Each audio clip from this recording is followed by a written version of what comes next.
다이어트를 해보신 분들은 아주 공감하실 겁니다. 쉽지가 않습니다.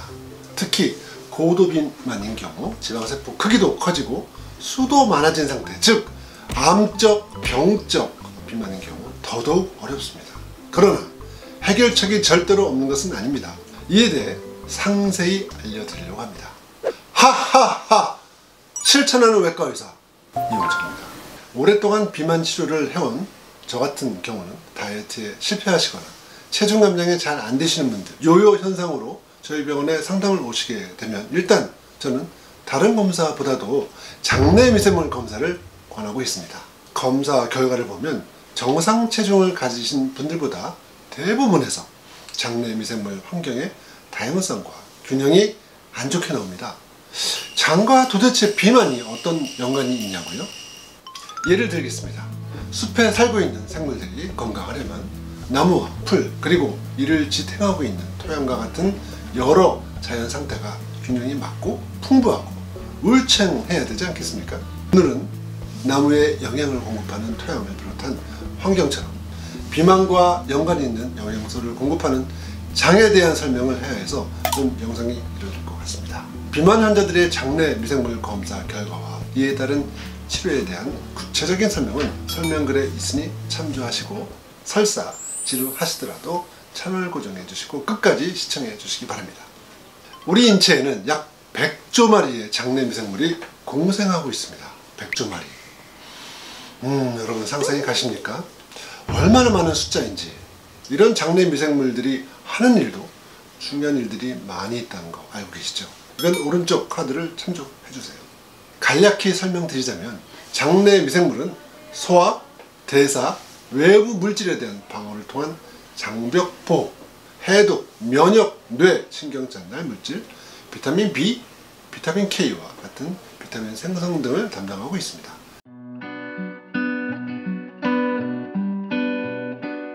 간단히 줄여서 소대장, 해면뇌. 그런데 이런 일들을 하고 있는 장내 미생물들이 주로 살고 있는 소장이나 대장, 특히 대장은 공기도, 빛도 없는 현기성 상태입니다. 과거의 방법으로 이런 험한 곳을 검사한다는 것은 쉽지 않았겠죠.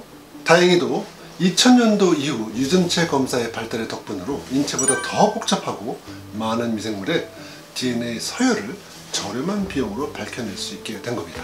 그건 바로 미생물마다 고유의 바코드처럼 이용되는 DNA 조각인 16S rRNA로 우리 몸에 서식하고 있는 미생물을 구체적으로 신원 파악을 할 수 있게 된 겁니다. 쉽게 표현하면 마트에서 물건을 사게 되면 물건에 붙은 바코드를 건으로 찍어서 물품을 확인하듯 작은 미생물마다 고유의 DNA 조각으로 확인이 되므로 어떤 균인지 알 수 있게 됐다는 겁니다. 어떤 균들이 많은지 균집 비율과 다양성을 정확하게 알 수 있게 된 겁니다.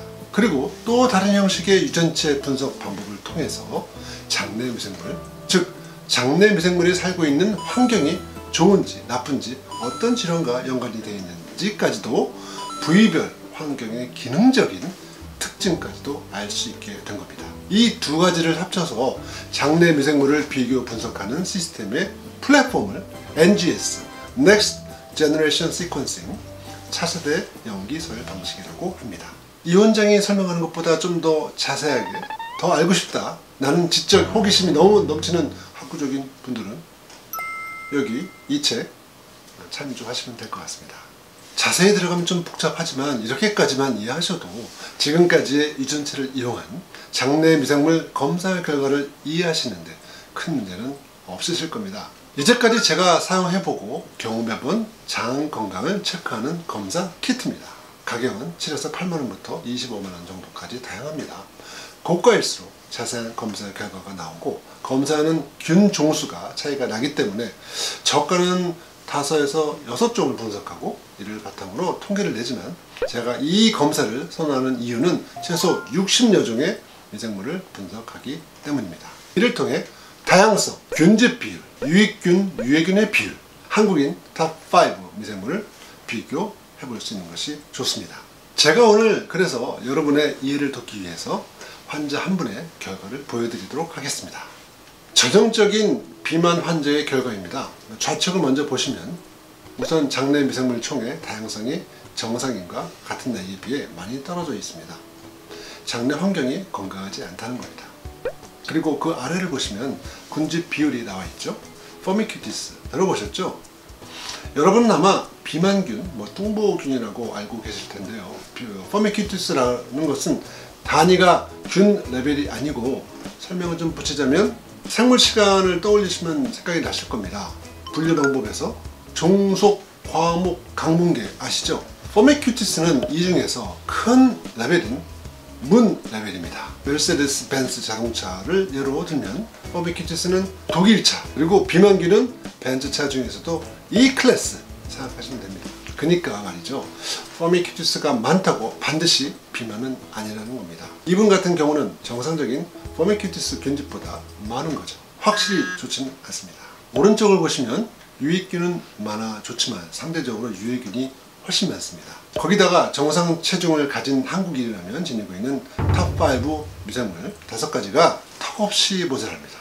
이런 분들을 보면 대개 탄수화물 위주, 가공식품, 살코기, 야식 등 잠도 잘 못 자고 불규칙한 스트레스성 폭식을 하는 경우가 많습니다. 3개월간 검사 결과에 맞는 관리를 잘해서 건강하게 15kg 정도 체중 감량이 잘 되었는데, 3개월이 지난 최근에는 같은 양을 먹어도 이 환자분이 체중이 잘 안 빠지고 오히려 적게 먹는데도 체중은 다시 찐다고 해서 제가 장내 미생물 검사를 다시 해봤습니다. 다음 결과를 보시겠습니다. 결과를 보시면 장내 미생물의 다양성이 좋아지고 유해균이 확실히 줄어들어 장 환경은 좋아지긴 했는데, 아직도 포미큐티스에 대한 속하는 균들이 더 많고, 탑5 균들이 특히 야채나 채소 등 식이섬유질을 먹고 사는 미생물들이 많이 부족하고, 단백질을 분해해서 살아가는 균들이 여전히 부족한 상태입니다. 그러다 보니 그들이 살고 있는 장 상피 세포도 건강치 못하게 된 겁니다. 아직도. 자, 여기서 저는 이분에게 체중이 잘 안 빠지는 이유는 장내 환경이 에너지를 흡수하는 상태, 즉 먹는 그대로 탄수화물 식사가 지방으로 축적되는 상태라고 설명을 드렸습니다. 3개월간 15kg를 감량했지만 더 많은 야채와 채소를 섭취해가면서 오메가3가 풍부한 생선 올리브유, 살코기보다는 좋은 지방 섭취 등의 식단을 강조했습니다. 장 건강을 위한 장건강 영양제 CDOU에 대한 자세한 장에 좋은 영양제는 여기 오른쪽 카드를 참조해 주시고요. 장 건강과 장 면역을 위해 식단 교정과 함께 이번에는 비타민C, 비타민 D, 오메가3, 유산균 등과 같은 영양제를 처방했습니다. 그리고 6개월 후에 한 번씩은 장내 미생물 검사를 하자고 했습니다. 두 번째 검사 이후 건강한 식이와 영양제를 먹으면서 다시 체중 감량이 잘 되고 계십니다. 자, 오늘 강의를 실천하는 외과의사 이용찬이 정리해 드리도록 하겠습니다. 첫째, 비만 치료에서 장 건강이 비만과 밀접한 연관이 있기 때문에 식습관 교정과 유지가 가장 중요합니다. 둘째, 안 먹고 굶다시피 해서 체중이 빠지고 있다고 한다면 그것 또한 잘못된 식습관이고, 오히려 결과적으로 장내 환경과 미생물의 상태를 안 좋게 만드는 결과여서 요요가 쉽게 올 수가 있습니다.